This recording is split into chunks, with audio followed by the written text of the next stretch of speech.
Το 28% των συμπολιτών μας πιστεύει ότι μας ψεκάζουν. Το 36% ότι έχει βρεθεί το φάρμακο για τον καρκίνο και μας το κρύβουν. Το 27% ότι η προσελήνωση γυρίστηκε στα στούντιο του Hollywood. Το 59% δηλώνει ότι η 11η Σεπτεμβρίου ήταν δουλειά εκ των έσω.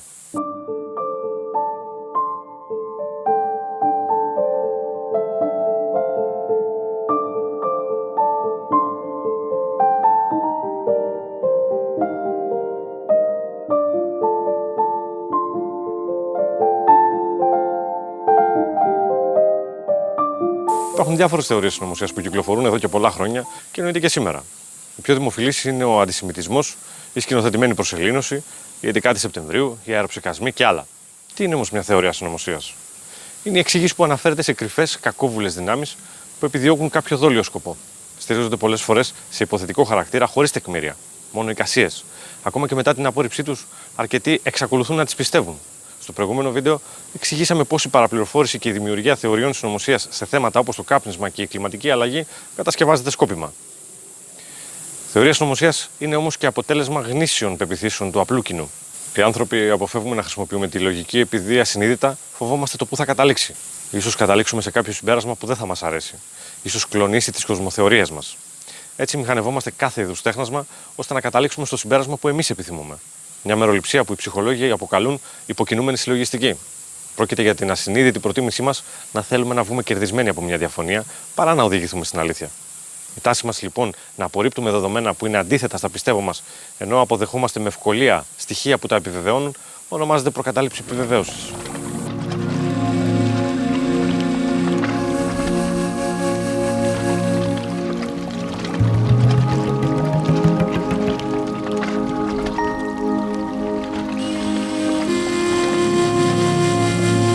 Είναι πολύ σημαντικό ότι ένα μεγάλο ποσοστό ανθρώπων υποστήριξε κάποια θεωρία συνωμοσίας τη στιγμή που προσπαθούσαν να γιατρέψουν κάποιο σοβαρό ψυχικό τραύμα. Τον θάνατο ενός αγαπημένου προσώπου, ένα ψυχοφθόρο διαζύγιο, ένα σοβαρό ατύχημα και άλλα. Τα άσχημα γεγονότα και τα αρνητικά νέα προξενούν εντονότερες εντυπώσεις και τους δίνουμε μεγαλύτερη σημασία, γεγονός που εξηγεί σε κάποιο βαθμό τη δημοφιλία των θεωριών συνωμοσίας. Λειτουργούν σαν ένας αμυντικός μηχανισμός διαχείρισης άγχους και ελέγχου απέναντι σε σημαντικά ή δυσάρεστα γεγονότα και βοηθούν τους ανθρώπους να διαχειριστούν την αβεβαιότητα. Όλες τους έχουν κοινά χαρακτηριστικά και οι άνθρωποι είναι επιρρεπείς σε αυτές γιατί ικανοποιούν μία ή περισσότερες ψυχολογικές ανάγκες με δόσεις υπερβολικής αυτοπεποίθησης, ναρκισσισμού ή και χαμηλής αυτοεκτίμησης.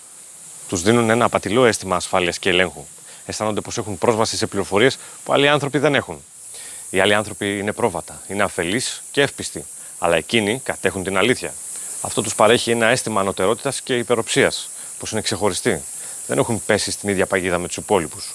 Ίσως τους έχετε ακούσει να λένε: πρέπει να είσαι προετοιμασμένος για αυτά που έρχονται για να μπορέσεις να τα αντιμετωπίσεις. Εγώ θα είμαι έτοιμος. Εσύ? Αυτό τονώνει και τον εγωισμό τους. Πέρα από τον σκεπτικισμό που εκφράζουν, οι περισσότεροι είναι στην πραγματικότητα ιδιαίτερα εύπιστοι. Σίγουρα θα σας έχουν στείλει ή θα σας έχουν δείξει κάποιο βίντεο που βρήκαν μέσω ίντερνετ ως αποδεικτικό στοιχείο. Και αυτό το εκλαμβάνουν όντως ως αποδεικτικό στοιχείο.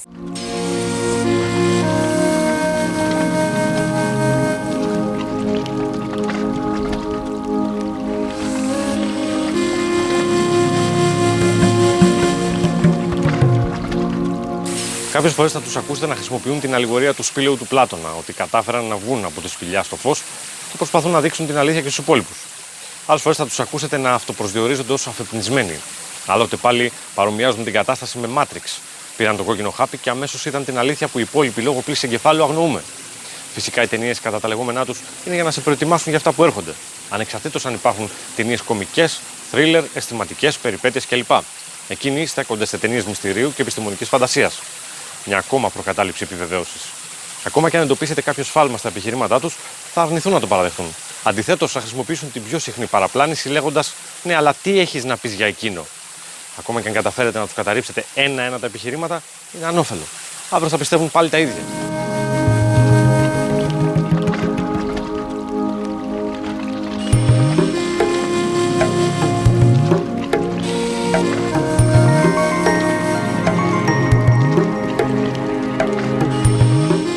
Η συνωμοτική σκέψη χαρακτηρίζεται από αντιφάσεις.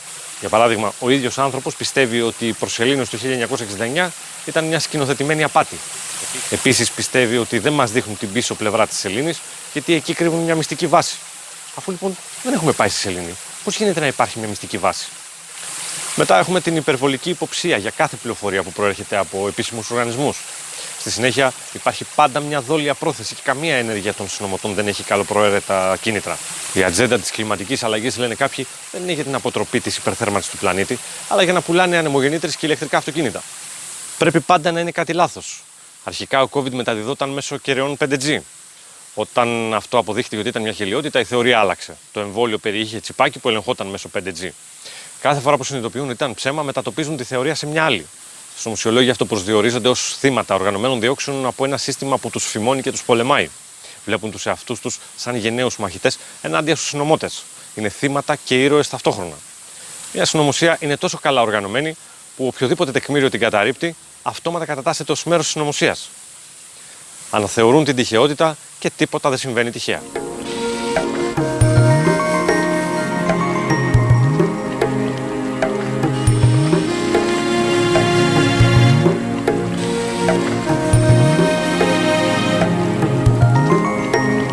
Τις θεωρίες συνωμοσίας συνοδεύει η επιλεκτική παρουσίαση δεδομένων. Κάποιος λοιπόν επιλέγει ποια δεδομένα υποστηρίζουν την υπόθεση και αγνοεί ή αμφισβητεί αυτά που την καταρρίπτουν. Μερικές φορές μάλιστα αποφασίζει να πιστέψει χωρίς καν να υπάρχουν στοιχεία. Για παράδειγμα, οι αρνητές της κλιματικής αλλαγής επιμένουν ότι σε παγκόσμιο επίπεδο η θερμοκρασία από το 1997 έως το 2015 δεν έχει αυξηθεί. Όρισαν μόνοι τους επιλεκτικά αυτή την περίοδο γιατί μόνο εκείνη υποστηρίζει τη θεωρία τους. Ασχέτως αν η Εθνική Οκεάνια και Ατμοσφαιρική Διοίκηση δείχνει ότι από το 1950 υπάρχει μόνο αύξηση. Τα τεκμήρια που καταρρίπτουν τη θεωρία τους είναι μέρος της συνωμοσίας, ενώ η απουσία στοιχείων για την κατάρριψη είναι επιβεβαίωση της συνωμοσίας. Μονάζιγα δικά μας δηλαδή. Επίσης, στις θεωρίες συνωμοσίας συνοδεύει η επίκληση ψευδοειδικών. Ο τάδε 3 φορές νομπελίστας φυσικός δήλωσε πως η κλιματική αλλαγή δεν υπάρχει. Ο φυσικός όμως είναι ειδικός στη φυσική και καλύτερα να έκανε τρανταχτές δηλώσεις για τα σπιν του ηλεκτρονίου και όχι δηλώσεις στην κλιματολογία και τη μετεωρολογία. Μπορείς να λάβεις υπόψη ένα καρδιολόγο για ένα μυϊκό πόνο στο πόδι. Δεν μπορείς όμως να κάνεις το ίδιο με έναν ορθοπαιδικό για τις αρρυθμίες στην καρδιά. Και φυσικά δεν απουσιάζει ο ασυνάρτητος συλλογισμός, όπως είδαμε στο παράδειγμα της προσελήνωσης πιο πριν.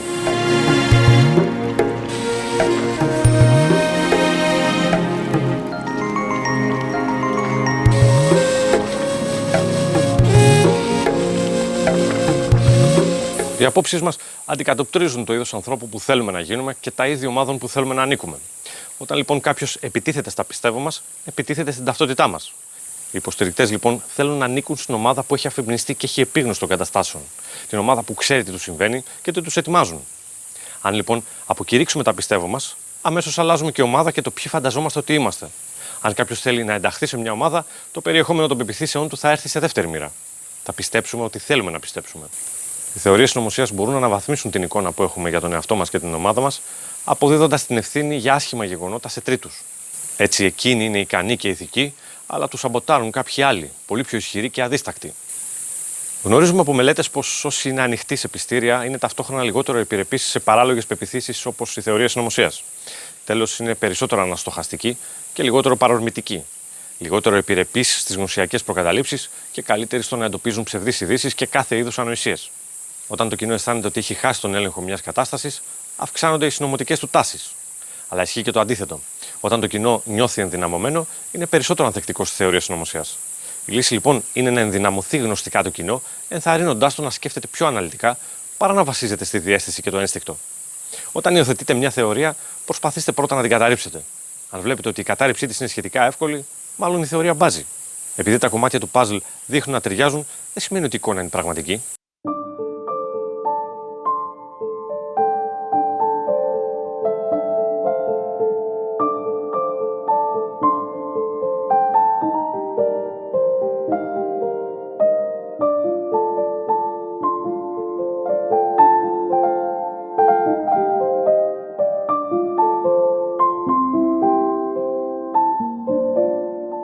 Κάποιοι πιστεύετε ότι οι παραπάνω έρευνες στην ψυχολογία είναι κατασκευασμένες σκόπιμα ώστε να υποβαθμίσουν τους συνωμοσιολόγους για να μην λαμβάνονται σοβαρά υπόψη. Με άλλα λόγια, ότι η ψυχολογία είναι ψευδεπιστήμη. Με αυτό το σκεπτικό, λοιπόν, οι σχιζοφρενείς και οι άνθρωποι γενικά που πάσχουν από οποιαδήποτε σοβαρή ψυχική ή πνευματική διαταραχή είναι υγιείς και μπορούν να κυκλοφορούν ανάμεσά μας με ασφάλεια.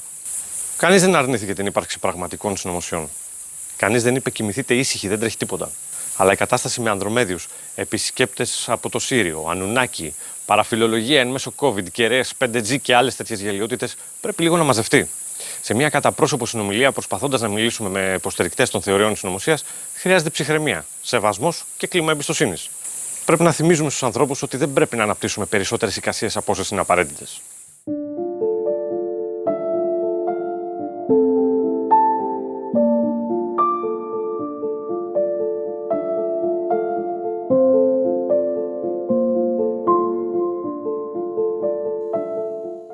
Εδώ πρέπει να ξεκαθαρίσουμε ότι οι πιστοί των θεωριών συνωμοσίας δεν πάσχουν από παράνοια ή από κάποια διανοητική διαταραχή όπως πίστευαν κάποιοι παλιότεροι και πιο σύγχρονοι αναλυτές. Αυτή κιόλας η άποψη τους έκανε δικαίως να πιστεύουν ότι πρόκειται περί ακόμα μιας συνωμοσίας. Ναι, υπάρχει παραλογισμός και αντιφατικά επιχειρήματα. Δεν πρόκειται όμως περί χαμηλότερου IQ, μιας και τις υποστηρίζουν ιδιαίτερα ευφυείς άνθρωποι.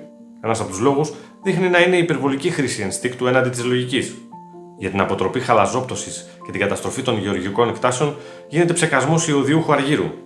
Αφού λοιπόν γίνεται χρήση ψεκασμού για την αποτροπή των καταστροφών, σίγουρα μας ψεκάζουν, ελέγχουν τον καιρό και δημιουργούν πλημμύρες. Με άλλα λόγια, αφού έχω το μαχαίρι στην κουζίνα, θα το χρησιμοποιήσω για να σε πληγώσω. Φυσικά υπάρχει πάντοτε το ενδεχόμενο, αλλά ένα τέτοιο επιχείρημα είναι εύκολο να καταρριφθεί. Έχουν χάσει την εμπιστοσύνη τους στους θεσμούς και προσπαθούν να βρουν εναλλακτικές εξηγήσεις για αυτά που μας βασανίζουν. Είτε αυτά είναι οικονομικά μέτρα, είτε φυσικά φαινόμενα. Δεν μπορούν να δεχτούν ότι για κάποια πράγματα ούτε η επιστήμη έχει απαντήσεις. Προσπαθούν να καλύψουν αυτό το κενό με εναλλακτικές απαντήσεις. Όπως είδαμε και πιο πριν, δεν αποδέχονται γενικά το τυχαίο. Ο Αϊνστάιν, λένε, είπε ότι ο Θεός δεν παίζει ζάρια, άσχετα αν λίγο αργότερα ισχυριστούν ότι ο Αϊνστάιν ήταν Εβραιομασόνος. Κάθε επίσημη εξήγηση πλέον θεωρείται ψεύτικη και συστημική και σε συνδυασμό με την παραφιλολογία του διαδικτύου που είδαμε και στο προηγούμενο βίντεο, οι διαστάσεις των θεωριών παίρνουν μεγάλη έκταση. Οι οικονομικές ανισότητες και το χαμηλό επίπεδο μόρφωσης είναι επίσης παράγοντες που οθούν στην υιοθέτηση θεωριών συνωμοσίας. Οι προσπάθειες να πείσουμε κάποιον ότι έχει παραπλανηθεί επιτυγχάνουν κυρίως όταν βρίσκεται στην αρχή της έκθεσης. Μετά είναι ιδιαίτερα δύσκολο. Η ιστορία έχει δείξει ότι πολλές φορές αυτές οι θεωρίες ξεκινούν από πάνω προς τα κάτω με διάφορους σκοπούς, όπως ο διχασμός της κοινής γνώμης. Όμως η έκφραση θεωρίας συνωμοσίας κρύβει και μία απαξίωση. Ομοίως χαρακτηρισμοί όπως ψεκασμένοι συνωμοσιολόγοι, θεωριάκηδες κλπ. Είναι αντίστοιχοι με το πρόβατα, χρήσιμοι ηλίθιοι, κοιμισμένοι σε ροζ συννεφάκια κλπ. Δεν θα εξετάσουμε ποιος ξεκίνησε πρώτος με τους χαρακτηρισμούς, αλλά όσο τους χρησιμοποιούμε θα πρέπει να τους αποδεχόμαστε και να πορευτούμε χωρισμένοι σε δύο στρατόπεδα. Για αρχή λοιπόν χρειάζεται ένα πνεύμα σεβασμού και υπομονής και από τις δύο πλευρές. Ναι, είναι εξαιρετικά δύσκολο να κάνεις συζήτηση με κάποιον που δεν σε αφήνει να μιλήσεις ή που φωνάζει την ώρα που μιλάς. Δείξτε του το σωστό τρόπο ενός παραγωγικού και υγιούς διαλόγου και είναι σίγουρο ότι θα καταλάβει τους κανόνες μιας καλής συζήτησης εφόσον τους δείξουμε με σεβασμό. Αν δεν θέλετε να μιλάτε μαζί τους, κανένα πρόβλημα. Σεβαστείτε τα πιστεύω του άλλου και απλά αλλάξτε θέμα. Αποφύγετε προσβλητικές αντιπαραθέσεις που θα τους φανατίσουν περισσότερο και δεν θα οδηγήσουν πουθενά. Μην ξεχνάτε ότι ανάμεσά τους είναι οι φίλοι μας, οι συνάδελφοί μας, οι συγγενείς μας. Μελλοντικά θα προσπαθήσω να καταρρύψω με κάθε πρόσφορο μέσο μερικές από τις πιο χάζες θεωρίες, όπως αυτή με την επιτολή του Σύρου που είδαμε πριν λίγες εβδομάδες. Αν έχετε προτάσεις, αντιρρήσεις ή οποιοδήποτε σχόλιο, μην διστάσετε. Καλή συνέχεια.